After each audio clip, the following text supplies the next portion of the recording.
दोस्तों, सुंदरबन के जंगल में एक राजा शेर जानवरों के साथ खुशी से रहता था।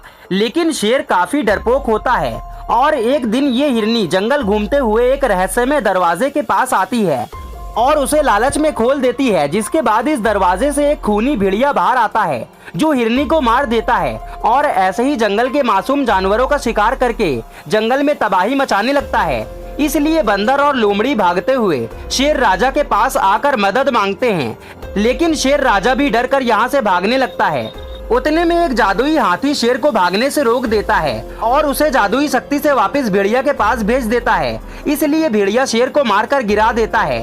तभी हाथी शेर को जादुई शक्ति देता है और आखिरकार शेर अपनी बहादुरी से इस खूनी भेड़िया को मार देता है और जंगल में वापस से खुशहाली आ जाती है।